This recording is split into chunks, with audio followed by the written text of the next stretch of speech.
Hello dear students, स्वागत है आप सभी का मेरे YouTube channel Srishti the GS tutor पे।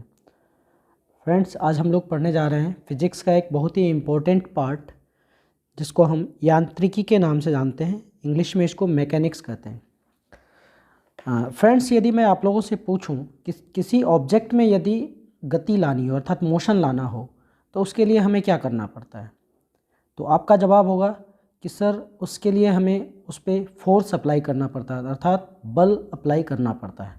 तो जी हाँ फ्रेंड्स, जब तक हम किसी ऑब्जेक्ट पे बल का एप्लीकेशन नहीं करेंगे अर्थात बल का प्रयोग नहीं करेंगे तब तक उस वस्तु में गति उत्पन्न नहीं होगी।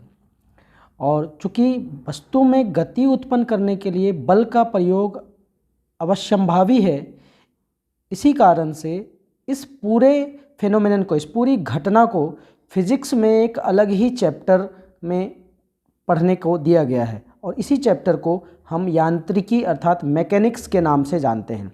तो फ्रेंड्स, इसका एक प्रॉपर डिफिनीशन है जो कि ये कहता है कि यांत्रिकी फिजिक्स की वह शाखा है, फिजिक्स की वह ब्रांच है जिसके अंतर्गत हम लोग ऑब्जेक्ट्स के ऊपर फोर्स के इफेक्ट्स एंड उससे उत्पन्न मोशन के बारे में अध्ययन करते हैं। तो फ्रेंड्स, उम्मीद है कि आपको यांत्रिकी का अर्थात मैकेनिक्स का डेफिनेशन समझ में आया होगा। जैसा कि मैंने आपको बताया कि इसके अंतर्गत हम किसी ऑब्जेक्ट के ऊपर लगने वाले बल और उससे उत्पन्न मोशन के बारे में स्टडी करते हैं। तो इन चीज़ों को अर्थात मोशन को पढ़ने के लिए पहले हमें कुछ बेसिक चीज़ों की जानकारी होनी बहुत ज़रूरी है। तो आइए हम दूसरे स्लाइड की तरफ चलते हैं और पढ़ते हैं कुछ बेसिक कंसेप्ट्स को। जैसे सबसे पहला जो कंसेप्ट है वो है हमारा डिस्टेंस। तो फ्रेंड्स, डिस्टेंस अर्थात दूरी, डिस्टेंस का अर्थ होता है दूरी। तो ये जो डिस्टेंस है इसको कैसे डिफाइन किया जाता है, तो कहता है यहाँ पे डिफिनीशन ये कहता है कि किसी दिए गए समयांतराल में वस्तु द्वारा तय किए गए मार्ग की लंबाई को हम दूरी कहते हैं। जैसे सपोज कीजिए, देखिए कोई भी ऑब्जेक्ट जब आप देखना शुरू करते हैं किसी पर्टिकुलर टाइम पे, तो यदि वो मोशन में है तो मान लो आपने स्टार्टिंग में जैसे ही देखना शुरू किया तो वो ए पोजीशन पे होगा, जिस भी जगह पे होगा उसको हम पोजीशन नाम देते हैं। तो मान लो ए पोजीशन पे कोई ऑब्जेक्ट है और टी सेकेंड के बाद, टी सेकेंड की वैल्यू कुछ भी हो सकती है, वो बी पोजीशन पे चला गया। तो ये जो ए से बी तक गया वो, ये जो पूरा इसने सफ़र तय किया अर्थात यहाँ से ए तक बी जाने, ए से बी तक जाने में इसके द्वारा जो मार्ग की लंबाई अर्थात पाथ का जो लेंथ है, यही हम इसको डिस्टेंस के नाम से जानते हैं। ये जो लेंथ है, length of the path is called distance. और फ्रेंड्स, एक चीज़ ध्यान रखिएगा, फिजिक्स में जो दूरी होता है ये हमेशा धनात्मक होता है अर्थात इसमें निगेटिव ऋणात्मक होने का कोई कॉलम नहीं होता, हमेशा ये पॉजिटिव ही आता है। तो हम हमेशा ध्यान रखेंगे कि डिस्टेंस का एक पर्टिकुलर वैल्यू होता है और वो पॉजिटिव होता है। इसी के तरह एक और क्वांटिटी है जिसको हम डिस्प्लेसमेंट के नाम से जानते हैं। डिस्प्लेसमेंट को हिंदी में विस्थापन कहते हैं। अब ये विस्थापन क्या चीज़ है इसको ज़रा समझने का हम प्रयास करते हैं। तो देखिए, इसका परिभाषा पहले हम समझ लेते हैं। परिभाषा ये कहता है कि एक निश्चित दिशा में दो बिंदुओं के बीच की न्यूनतम दूरी को हम विस्थापन कहते हैं। न्यूनतम दूरी आपने ज्योमेट्री में पढ़ा होगा कि मिनिमम डिस्टेंस के लिए हम परपेंडिकुलर डिस्टेंस को काउंट करते हैं। तो फ्रेंड्स, यहाँ पे न्यूनतम दूरी का मतलब ही है परपेंडिकुलर डिस्टेंस। जैसे सपोज कीजिए कि जैसे ही आपने किसी ऑब्जेक्ट को देखना शुरू किया, मान लो वो ऑब्जेक्ट जो था स्टार्टिंग में, बिगनिंग में अपने इनिशियल पॉइंट पी पे था और टी सेकेंड के बाद वो क्यू पे चला गया। तो फ्रेंड्स, अगर P से Q जाने की मान लीजिए कि ये तीन पाथ हैं, एक पाथ ऐसे वाया R, एक पाथ ऐसे है वाया S, ठीक है, और एक पाथ बिल्कुल सीधा है जो वाया O है। तो फ्रेंड्स, यहाँ पे देखिए ये PRQ, PSQ एंड POQ, ये तीनों के तीनों जो हैं ये डिस्टेंस हैं और ये अलग अलग डिस्टेंस को शो कर रहे हैं। लेकिन इन तीनों में जो शॉर्टेस्ट डिस्टेंस होगा, जो मिनिमम डिस्टेंस होगा, that will be called displacement. और यहाँ पे आप फिगर में समझ सकते हैं कि POQ is the shortest distance, इसीलिए हम इसको विस्थापन बोलेंगे। तो इसीलिए विस्थापन का जो परिभाषा कहता है हमें कि दो बिंदुओं इनिशियल पॉइंट और फाइनल पॉइंट के बीच की न्यूनतम दूरी जो होती है वो विस्थापन कहलाता है। तो आई होप फ्रेंड कि आपको ये समझ में आया होगा। फ्रेंड्स, विस्थापन भी चूंकि एक दूरी है तो इसीलिए इसका एसआई मात्रक मीटर होता है, डिस्टेंस का भी एसआई मात्रक मीटर होता है और डिस्प्लेसमेंट का भी एसआई मात्रक मीटर ही होता है। फ्रेंड्स, इसमें एक चीज़ और ध्यान देने वाली बात है कि विस्थापन जो है ये तीनों हो सकता है, धनात्मक भी हो सकता है, ऋणात्मक भी हो सकता है और इसकी वैल्यू शून्य भी हो सकती है। जैसा कि आपको मैंने अभी स्लाइड डिस्टेंस में बताया था कि डिस्टेंस जो है हमेशा धनात्मक होता है, लेकिन विस्थापन धनात्मक, ऋणात्मक या शून्य कुछ भी हो सकता है। फ्रेंड्स, ऋणात्मक का मतलब है कि कोई भी जो ऑब्जेक्ट है उसका डिस्प्लेसमेंट का डायरेक्शन क्या है, बस ऋणात्मक का मतलब यहाँ वैल्यू से नहीं है बल्कि डायरेक्शन से है। और शून्य का मतलब ये है कि कोई ऑब्जेक्ट सपोज कीजिए कोई ऑब्जेक्ट ए से चला बी तक गया और बी से फिर वापस ए तक आ गया, तो यदि वो उसका इनिशियल पॉइंट और फाइनल पॉइंट दोनों सेम हो जाता है तो जो डिस्प्लेसमेंट होता है वो जीरो होता है, क्योंकि डिस्प्लेसमेंट का फॉर्मूला ही हमें ये बताता है डिस्प्लेसमेंट इज इक्वल टू होता है final point minus initial point. तो फाइनल पॉइंट हमारा ए है और इनिशियल पॉइंट भी ए है, तो इसका मतलब हमारा जो डिस्प्लेसमेंट हुआ वो जीरो हुआ। ये कब किस कंडीशन में हुआ, जब कोई ऑब्जेक्ट एक पोजीशन से चला और वापस उसी पोजीशन पे आ गया तो डिस्प्लेसमेंट जीरो होगा। लेकिन डिस्टेंस यहाँ पे डिस्टेंस अगर हम निकालें तो डिस्टेंस जो होगा वो मान लो ए से बी तक गया, बी से ए तक आया, तो डिस्टेंस 2ab के बराबर हो जाएगा, क्योंकि a टू बी गया मतलब ab और फिर b टू a आया मतलब फिर से ab, तो ab प्लस ab 2ab। तो ये जो है हमारा डिस्टेंस है फ्रेंड्स। तो आई होप कि आपको डिस्टेंस और डिस्प्लेसमेंट में अंतर समझ में आया होगा। चलिए फ्रेंड्स, अब हम नेक्स्ट स्लाइड की तरफ चलते हैं। नेक्स्ट स्लाइड है हमारा जो कंसेप्ट है नेक्स्ट हमारा वो है चाल से संबंधित। चाल को हम स्पीड के नाम से जानते हैं अंग्रेजी में, इसको हिंदी में चाल बोलते हैं। इसकी परिभाषा हमें ये कहती है कि किसी वस्तु द्वारा इकाई समय में तय की गई दूरी को हम चाल कहते हैं, मतलब the distance covered in unit time. ध्यान रखिएगा, यहाँ डिस्टेंस की बात कर रहे हैं हम, डिस्प्लेसमेंट की बात नहीं कर रहे हैं। मतलब इकाई समय, अब ये इकाई समय का मतलब क्या है, तो देखिए समय का यूनिट कुछ भी हो, चाहे वो मिनट हो, चाहे वो सेकंड हो, चाहे वो आवर हो, कुछ भी हो, अगर वो 1 मिनट में जितनी दूरी तय करता है या वह 1 सेकंड में जितनी दूरी तय करता है या वह 1 घंटे में जितनी दूरी तय करता है, ये उसकी चाल कहलाती है फ्रेंड्स। इसीलिए जो चाल का फॉर्मूला निकल के आता है वो डिस्टेंस अपॉन टाइम होता है, क्योंकि यूनिट टाइम में वो कितनी डिस्टेंस तय करता है, इसी को हम चाल कहते हैं। और चाल का जो एसआई मात्रक है वो है मीटर प्रति सेकंड। देखिए यहाँ पे चाल का परिभाषा हम दे सकते हैं कि यूनिट टाइम में, चाहे वो मिनट में, चाहे सेकंड में, चाहे आवर में, किसी भी टाइम में वो कितना डिस्टेंस कवर करता है। लेकिन जब हम एसआई यूनिट की बात करेंगे तो वो हमेशा डिस्टेंस को मीटर में लेंगे और टाइम को सेकंड में ही लेंगे, ये ध्यान रखिएगा। इसीलिए चाल का जो एसआई मात्रक है वो मीटर प्रति सेकंड ही है। आइए फ्रेंड्स, इसी के बाद हम नेक्स्ट एक और कंसेप्ट है हमारा, एक और क्वांटिटी है जिसको कि हम वेलोसिटी के नाम से जानते हैं। वेलोसिटी अर्थात वेग, इसको हिंदी में वेग के नाम से जानते हैं। और इसका परिभाषा हमें ये कहता है कि किसी वस्तु के विस्थापन की दर को हम, या फिर हम इसको ऐसे भी कह सकते हैं कि एक निश्चित दिशा में इकाई समय में वस्तु द्वारा तय की गई दूरी को हम वेग या वेलोसिटी कहते हैं।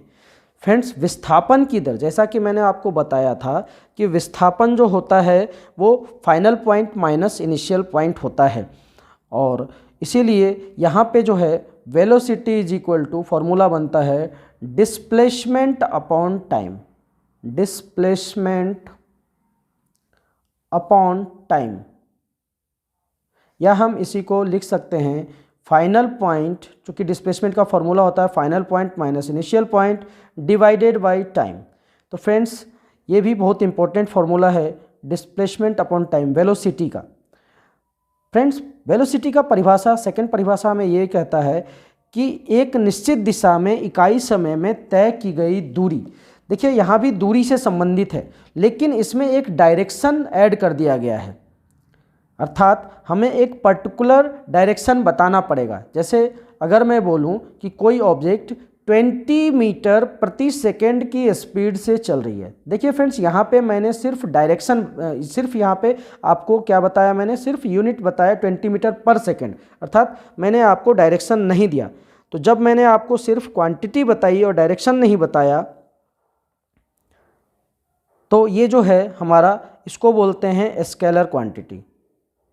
स्केलर मतलब अदिश राशि, ऐसी राशि, स्केलर राशि मतलब वैसी राशि, मैंने आपको पिछले चैप्टर में पढ़ाया था कि जिसमें सिर्फ जिस परिमाण की बात हो, सिर्फ परिमाण की, अर्थात उसमें दिशा की, उसको एक्सप्रेस करने के लिए हमें दिशा की ज़रूरत नहीं पड़ती है, वो स्केलर क्वांटिटी कहलाता है। तो यहाँ पे 20 मीटर प्रति सेकंड मैंने आपको सिर्फ और सिर्फ परिमाण बता दिया, दिशा नहीं बताई। तो जब ये परिमाण बताया तो ये हमारा स्केलर क्वांटिटी है, अर्थात अदिश राशि है, और इसको हम चाल के नाम से जानेंगे। किंतु यदि मैं 20 मीटर प्रति सेकंड के साथ में आपको डायरेक्शन भी बता दूं कि 20 मीटर प्रति सेकंड की स्पीड से कोई ऑब्जेक्ट ईस्ट डायरेक्शन में जा रहा है, तो देखिए मैंने यहाँ पे डायरेक्शन जब ऐड कर दिया तो ये जो है अब ये स्पीड नहीं होकर के ये वेग बन जाएगा, अर्थात वेलोसिटी बन जाएगी। तो वेलोसिटी एक वेक्टर क्वांटिटी है जिसको एक्सप्रेस करने के लिए हमें परिमाण के साथ साथ दिशा की भी ज़रूरत पड़ती है। लेकिन चाल जो है एक अदिश राशि है जिसके लिए हमें सिर्फ और सिर्फ परिमाण की ज़रूरत पड़ती है। तो ध्यान रखिएगा, वेग में दोनों चीज़ें होती हैं। वेग में हम परिमाण भी बताते हैं और दिशा भी बताते हैं, अर्थात यूनिट के साथ साथ डायरेक्शन भी हम देते हैं। ध्यान रखिएगा। और एक चीज़ और ध्यान रखिएगा कि जो स्पीड जो है ये वेलोसिटी का मोड फॉर्म है, अर्थात वेलोसिटी का हमें जो मोड फॉर्म लेंगे, मॉडुलस फॉर्म लेंगे, मतलब सिर्फ यूनिट लेंगे तो हमें स्पीड मिल जाएगा, अर्थात डायरेक्शन की बात हम नहीं करेंगे। तो ये ध्यान रखिएगा, speed is the modulus function of velocity, अर्थात चाल जो है वो वेलोसिटी का मोड फंक्शन होता है। स्पीड में हमें सिर्फ और सिर्फ परिमाण बताने की ज़रूरत होती है, चाल में हमें सिर्फ परिमाण बताने की ज़रूरत होती है, और वेग में हमें चाल के साथ साथ दिशा भी, मतलब परिमाण के साथ साथ दिशा भी बतानी होती है। और चाल की तरह वेलोसिटी का भी ऐसा यूनिट होता है मीटर प्रति सेकंड। तो ध्यान रखिएगा, ये दोनों एक थोड़ा सा माइन्यूट डिफरेंस है दोनों में, चाल और वेग में। चाल अदिश राशि है, वेग सदिश राशि है। चाल के बताने के लिए हमें सिर्फ परिमाण की ज़रूरत पड़ती है, वेग को बताने के लिए हमें परिमाण के साथ साथ दिशा की भी ज़रूरत पड़ती है। आइए फ्रेंड्स आगे बढ़ते हैं हम। नेक्स्ट कंसेप्ट है हमारा त्वरण। त्वरण को अंग्रेजी में एक्सिलरेशन के नाम से जानते हैं, एक्सिलरेशन, इसको हम हिंदी में त्वरण बोलते हैं। अब ये त्वरण का परिभाषा क्या कहता है, तो देखिए फ्रेंड्स, त्वरण जो है ये कहता है कि किसी वस्तु के वेग में परिवर्तन की दर, अर्थात समय के साथ किसी वस्तु के वेग में जितनी परिवर्तन होती है वही उसका त्वरण कहलाता है। सपोज कीजिए कोई ऑब्जेक्ट शुरू में u वेलोसिटी से चल रहा था, उसके बाद t सेकेंड के बाद उसकी वेलोसिटी v हो गया, अर्थात u से उसकी वेलोसिटी कन्वर्ट होकर के v हो गई। तो यहाँ पे एक्सेलरेशन जो होगा वो t सेकेंड में कितना वेलोसिटी चेंज हुआ उसका, यही इसका एक्सेलरेशन कहलाएगा। तो फाइनल वेलोसिटी v है माइनस u और डिवाइड बाई t, ये हमारा एक्सेलरेशन का फॉर्मूला बन जाता है फ्रेंड्स। अर्थात हम एक्सेलरेशन इज इक्वल टू लिखते हैं final velocity minus initial velocity और डिवाइड बाई टाइम टेकन। ये बहुत ही इंपॉर्टेंट फार्मूला है। तो एक्सेलरेशन का मतलब होता है कि किसी वस्तु के वेग में कितना परिवर्तन हुआ है इकाई समय में, अर्थात इकाई समय में किसी वस्तु के वेग में जितने परिवर्तन होती है वो उसका त्वरण कहलाता है। तो फ्रेंड्स अगर हम इसका एसआई मात्रक देखें तो देखिए एक्सेलरेशन का एसआई मात्रक यदि हम निकालेंगे तो चूँकि final velocity minus initial velocity ये तो हमें वेलोसिटी ही देगा, तो वेलोसिटी का एसआई यूनिट मीटर पर सेकंड है और नीचे टाइम से डिवाइड दे रहे हैं तो टाइम भी सेकंड में है। तो इस प्रकार से जब आप इसको कैलकुलेट करेंगे तो ये मीटर पर सेकेंड मतलब ऐसे इंटू ये 1/s और इसका जो ऐसा यूनिट आता है मीटर पर सेकेंड स्क्वायर। ध्यान रखिएगा ये सेकेंड जो एक तो वेलोसिटी वाला है और दूसरा चूंकि हम रेट निकालने के लिए अर्थात वेग परिवर्तन की दर को निकालने के लिए टाइम से डिवाइड दे रहे हैं, इसीलिए ये सेकेंड स्क्वायर आता है। ध्यान रखिएगा एक्सेलरेशन का ऐसा यूनिट मीटर पर सेकेंड स्क्वायर है। ये बहुत ही इंपॉर्टेंट है, कई बार एग्जाम में पूछा गया है कि त्वरण का ऐसा ही मात्रक है। जहाँ भी टाइम लेंगे वहाँ पे हम उसको स्क्वायर में डिनोट करेंगे। कई बार मीटर पर सेकेंड स्क्वायर ना दे करके आपको ऐसा दे देगा कि किलोमीटर प्रति घंटा, या ऑप्शन में एक रहेगा किलोमीटर प्रति घंटा स्क्वायर पर आवर स्क्वायर। तो आपको ये बताना है कि कौन सा ऑप्शन सही है। तो ध्यान रखिएगा हमेशा टाइम का स्क्वायर वाला सही रहेगा, क्योंकि त्वरण में टाइम का स्क्वायर आता है यूनिट में, अर्थात मीटर पर सेकेंड या kilometre per hour square. I hope कि आपको ये समझ में आया होगा। फ्रेंड्स, चूँकि त्वरण जो है ये भी वेलोसिटी पे डिपेंड करता है और इसके लिए भी डायरेक्शन की ज़रूरत पड़ती है, इसलिए acceleration is also a vector quantity, अर्थात त्वरण भी एक सदिश राशि है, ध्यान रखिएगा। और त्वरण भी धनात्मक या ऋणात्मक कुछ भी हो सकता है, जीरो भी हो सकता है। फ्रेंड्स, यदि त्वरण जीरो होगा तो हम कहेंगे, अर्थात जो जीरो का मतलब ये है कि ऑब्जेक्ट की फाइनल वेलोसिटी और इनिशियल वेलोसिटी दोनों सेम है, अर्थात उसकी वेलोसिटी में कोई चेंज नहीं आ रहा है। और आप जब ये बात समझिए कि यदि किसी की वेलोसिटी में कोई चेंज नहीं आ रहा है तो इसका मतलब है कि वो ऑब्जेक्ट यूनिफॉर्म वेलोसिटी से चल रहा है, मतलब उसकी वेलोसिटी एक समरूप है, समान है, उसकी वेग समान है हर जगह, इसीलिए उसका एक्सेलरेशन जीरो है। अब बात करते हैं हम निगेटिव एक्सेलरेशन। ये निगेटिव एक्सेलरेशन क्या होता है? तो फ्रेंड, निगेटिव एक्सेलरेशन को हम मंदन के नाम से जानते हैं हिंदी में, अंग्रेजी में इसी को रिटार्डेशन या डी एक्सेलरेशन भी कहा जाता है। रिटार्डेशन या फिर इसी को डी एक्सेलरेशन भी कहा जाता है फ्रेंड्स, जिसको हिंदी में हम मंदन के नाम से जानते हैं। देखिए, ये जो है मंदन कहता है कि यदि समय के साथ वस्तु का वेग घटे, मतलब अगर कोई वस्तु मान लो 10 मीटर प्रति सेकंड की वेलोसिटी से जा रहा है और उसकी वेलोसिटी घट के फाइनल वेलोसिटी 8 मीटर पर सेकंड हो गई 2 सेकंड के बाद मान लीजिए, तो ये जो है, अब देखिए आप यहाँ पे अगर हम इसका एक्सेलरेशन निकालने जाएं तो final velocity minus initial velocity upon time, और इस तरह से हमें जो मिलेगा वो -2/2 दैट इज़ 1 मीटर पर सेकेंड स्क्वायर मिलेगा, -1 मीटर पर सेकेंड स्क्वायर। फ्रेंड्स, यहाँ पे आप ध्यान दीजिएगा कि एक्सेलरेशन निगेटिव आ गया। ये निगेटिव हमें क्या बता रहा है? तो फ्रेंड्स, निगेटिव हमें ये बता रहा है, निगेटिव का यहाँ पे कोई जो सांख्यिक मान नहीं है, यहाँ पे हमें ये देखना है, निगेटिव सिर्फ हमें डायरेक्शन बताता है। डायरेक्शन का मतलब, चूँकि देखिए वेलोसिटी को इंक्रीज करने के लिए या डिक्रीज करने के लिए मैंने आपको स्टार्टिंग में ही बताया था कि फोर्स अप्लाई करना पड़ता है, तो किसी ऑब्जेक्ट का वेलोसिटी बढ़ाने के लिए भी हमें फोर्स अप्लाई करना पड़ेगा, उसी प्रकार से घटाने के लिए भी फोर्स अप्लाई करना पड़ेगा।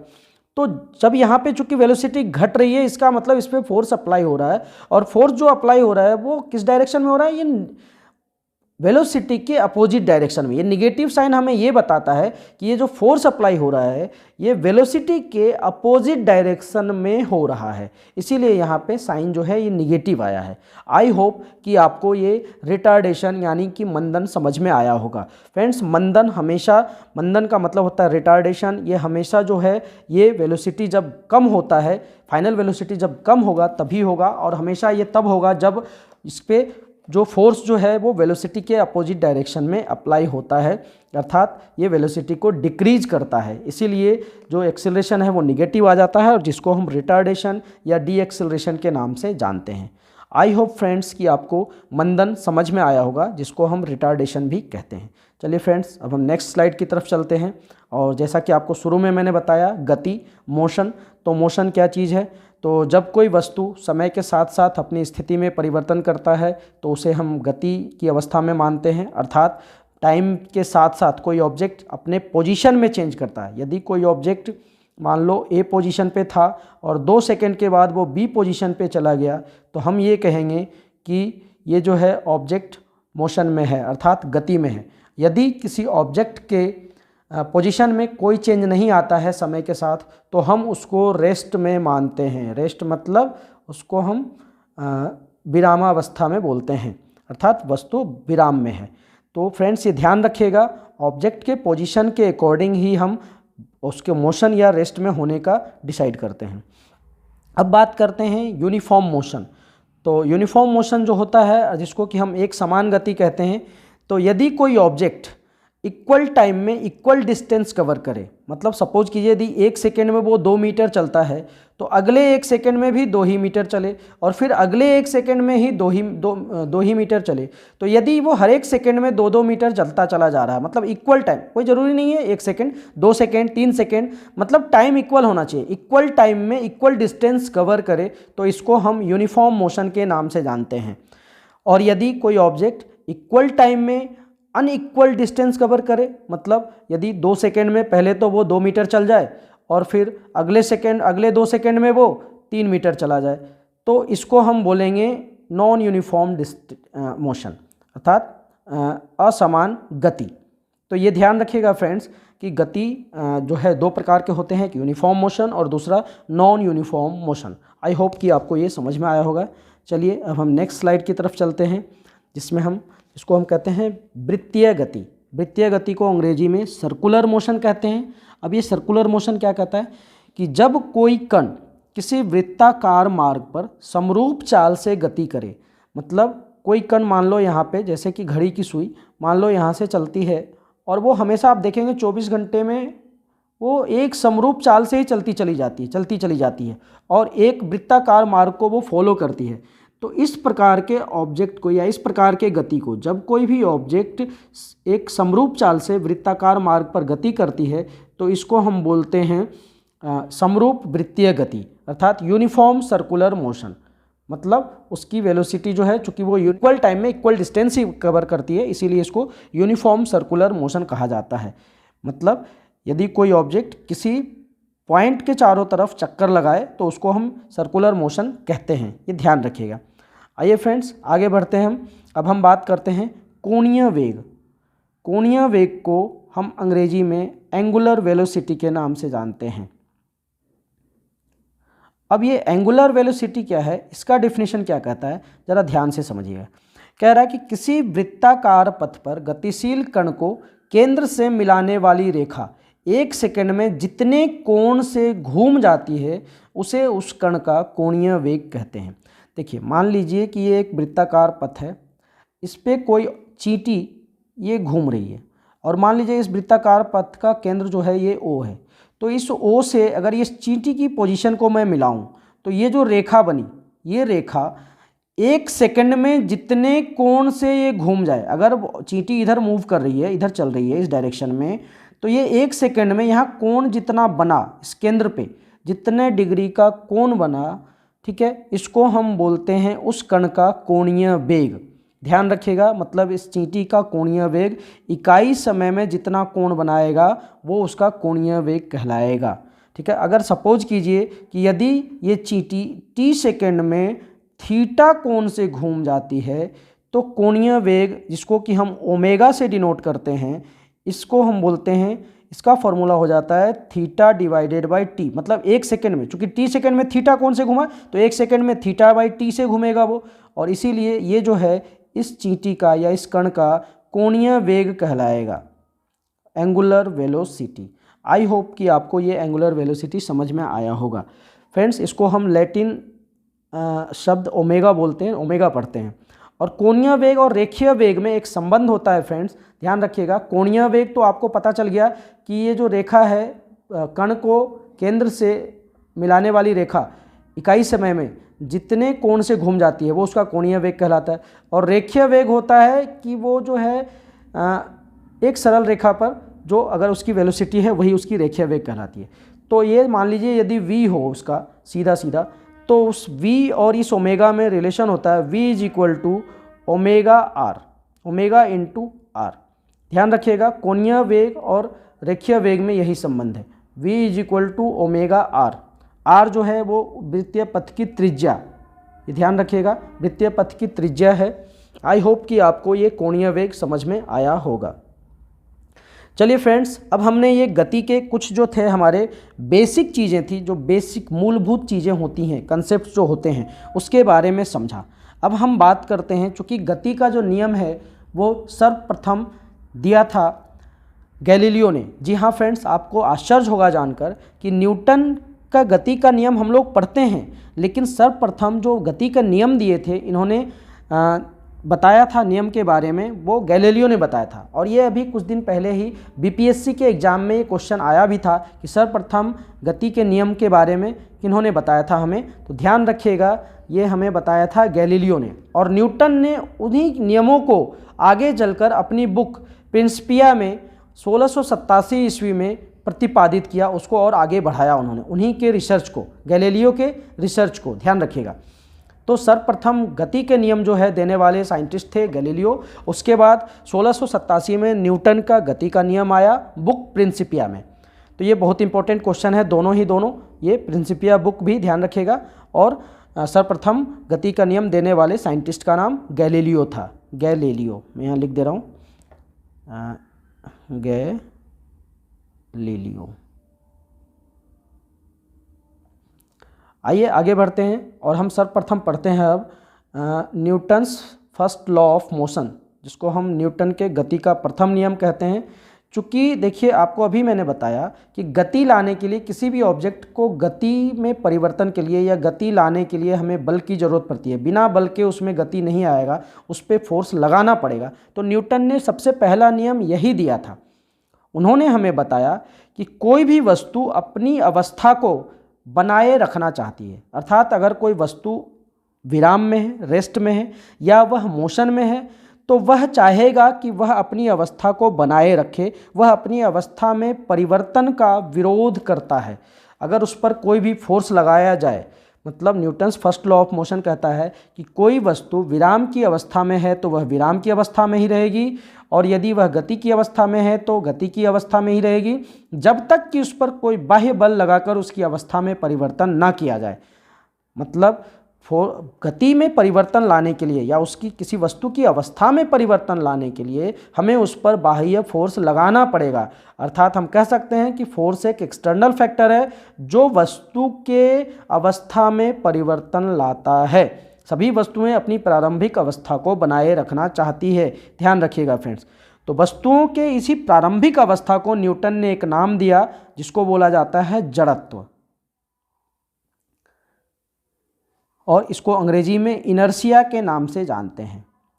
फ्रेंड्स, ये इनर्शिया जो है, ये ऑब्जेक्ट की प्रारंभिक अवस्था को बनाए रखने की क्षमता है। अर्थात ऑब्जेक्ट यदि रेस्ट में है तो वो रेस्ट में रहना चाहेगी, और यदि गति में है तो गति में रहना चाहेगी। इसीलिए न्यूटन के प्रथम नियम को हम न्यूटन्स लॉ ऑफ इनर्शिया के नाम से भी जानते हैं। लॉ ऑफ इनर्शिया अर्थात जड़त्व का नियम, लॉ ऑफ इनर्शिया के नाम से जाना जाता है। किसे? Newton's first law of motion को।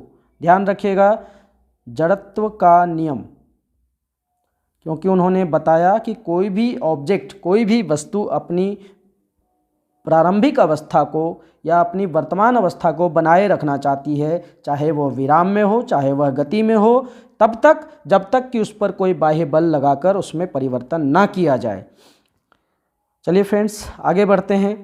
अब हम न्यूटन के, चूँकि न्यूटन ने हमें जड़त्व का नियम दिया, और चूँकि मैंने आपको बताया अभी, न्यूटन ने भी बताया हमें कि जो है बल है वो एक कारक है जो किसी ऑब्जेक्ट की अवस्था में परिवर्तन लाता है। इसीलिए इस नियम से हमें बल का परिभाषा प्राप्त होता है। ध्यान रखिएगा, Newton's first law of motion हमें बल की परिभाषा देता है।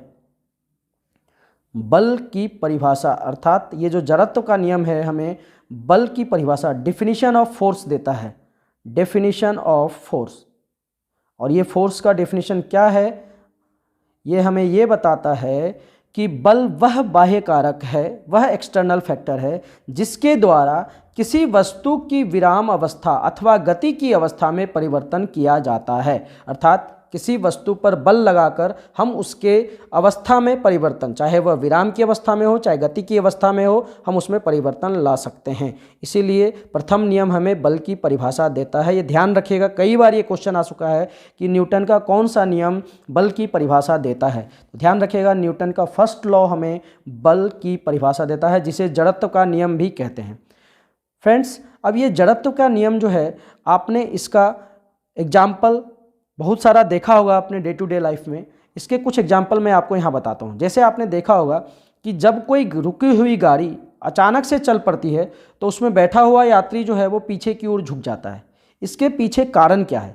तो फ्रेंड्स इसके पीछे यही जड़त्व का कारण है।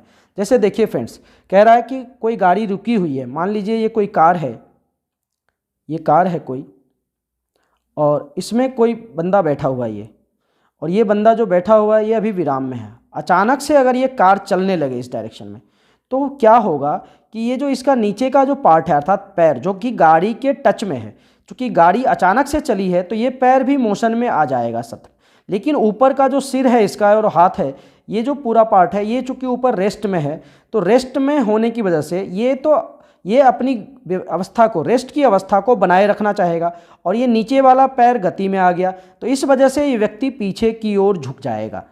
तो यही कारण है कि जब कोई गाड़ी अचानक से चल पड़ती है तो उसमें बैठा हुआ यात्री पीछे की ओर झुक जाता है।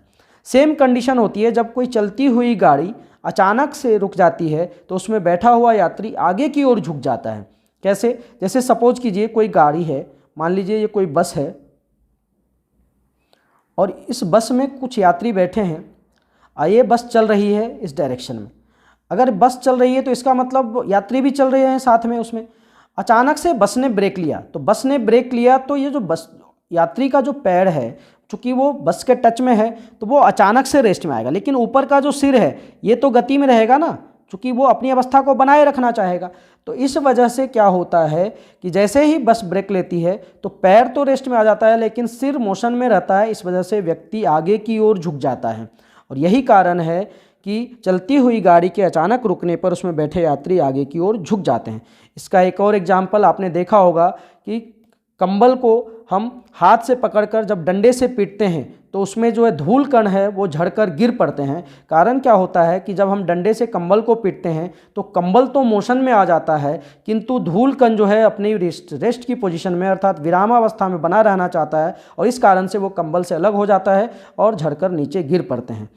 तो आई होप फ्रेंड्स कि आपको ये आज जो पहला चैप्टर है हमारा मैकेनिक्स के अंतर्गत हमने सबसे पहले हम कुछ बेसिक कंसेप्ट्स को देखा, डिस्टेंस, डिस्प्लेसमेंट, स्पीड, वेलोसिटी, और इसके अलावा एक्सेलरेशन और नेगेटिव एक्सेलरेशन, इन सब चीज़ों को देखा हमने, और साथ में Newton's first law of motion को देखा। तो आई होप कि आपको ये समझ में आया होगा। यदि आपको मेरा ये वीडियो पसंद आया तो वीडियो को लाइक करें, अपने दोस्तों के साथ अधिक से अधिक शेयर करें, और मेरे channel Srishti the GS tutor को ज़रूर सब्सक्राइब करें।